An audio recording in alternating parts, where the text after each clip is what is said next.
What's going on, you guys? Welcome back to another episode of MC Gamers. If you're a subscribed member of the MC Gamers family, then welcome back. And if you're not, consider subscribing right now for more amazing videos such as this one in the future. Also, don't forget to smash that like button and that notifications bell so you guys will be alerted every time we post a new video up on the channel. Today, we're going to be talking about the PlayStation 4 itself. We're going to give you a couple of tips. Some of them you might already know, some of them you might not. So if you did learn something throughout this video, please leave a thumbs up as it does help us out on YouTube. So let's get started. If you're a PlayStation Network member, you can actually log on to your Sony account at the PSM website and get access to all the free games on the PlayStation 4. I know sometimes they give you updates, letting you know what games are free for the month for PlayStation 4. But if you actually, like I said, sign into your Sony account and link it to your PlayStation Network, you'll get access to all the PlayStation 4 games. You can get, PlayStation 3 games, PlayStation 2 games, PlayStation 1 games, any games that is associated with the PlayStation 4, you can have access to. You can download them and you'll have them in your library. So anytime you want to play them, they're yours forever to keep until you decide that you want to delete them. Now, once you do that, if you're a gamer just like I am, I know sometimes when you want to go to the live stream, you actually have to go to your settings and set everything up. But if you want to create a shortcut, all you have to do is just tap your share button twice, and it's going to create a shortcut to automatically start recording your videos. But you have to also set that up in your settings, you guys. It's part of the PlayStation, so you can't just double tap it and have it start off like that. You have to do that through your settings. Now, if you have a PlayStation Vita, I didn't know this, but apparently you can use that as an extra controller. I never personally done it, so if you have, please leave a comment down below. I want to know how that works. But from what I've seen and from what I've heard, you can just use it as an extra controller, have the same features that you would with a regular PlayStation control.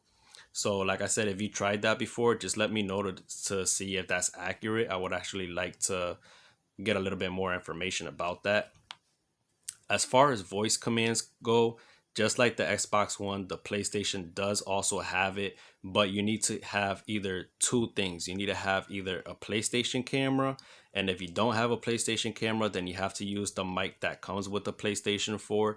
So you can't just buy a Bluetooth headset and think that you can have voice command with it. It's not gonna work.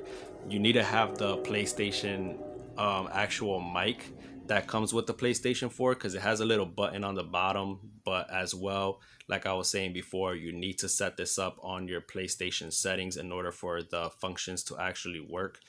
Once you click that little button on the bottom, it's going to activate your voice command. So all you have to do is basically just say PlayStation Start Spider-Man or PlayStation Start Modern Warfare, and it will actually bring up the games and start the process so that you can actually start to play your games.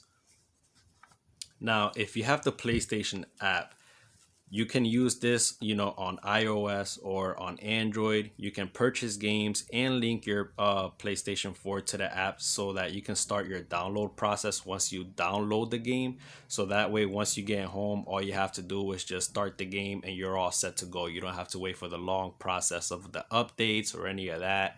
You'll be all set to go once you start the game. I thought that was pretty cool too. So, if you guys don't want to wait for that long process of downloading the game or buying a game, just download it off of the PlayStation Network and then you'll be all set to go. Also, another cool thing about the PlayStation app is that you can use the keyboard and type on your screen. So it's basically like if you're just texting on your app, but as soon as you look up on your TV screen, everything that you're typing down on the app is going to be shown on display on your TV. So, it makes it a lot easier than just using a regular PlayStation controller and having to scroll through the letters. Just a little side note there.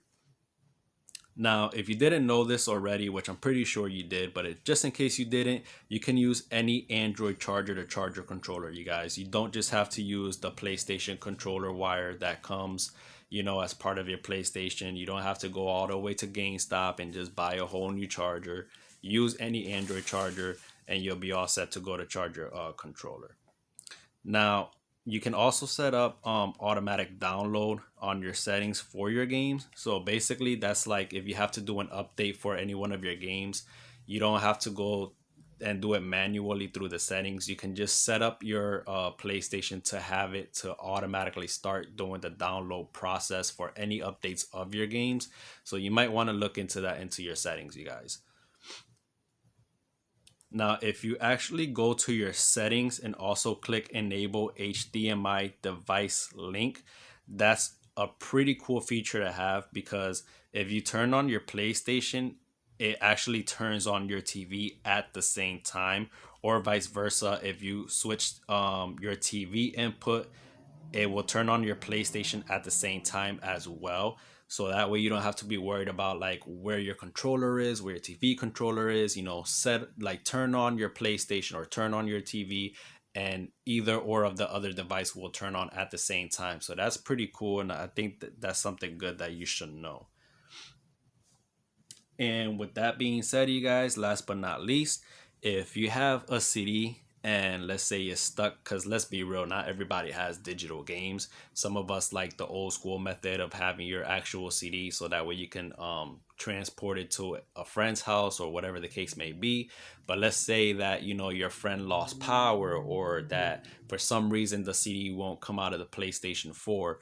It actually does have a screw on the opposite side of the PlayStation, so that way you can manually take your CD out. All you have to do is just take out the hardcover on top of your PlayStation and you'll be able to locate that screw. But just be careful with it, you guys, because it is kind of like a flimsy screw, so it's very easy to strip. I wouldn't personally recommend manually removing one of your games from the PlayStation unless you know how to put everything back the way it was, you know. But that is an option that you do have, so I just wanted to share that with you. If you have a CD that's stuck in your PlayStation currently right now, look at this picture. That's the screw that I'm talking about. Remove that screw and it will automatically basically allow you to eject your CD. You know what I mean? And then that way you can just remove it and just pop in whatever new CD you want, or just start going digital from that point on.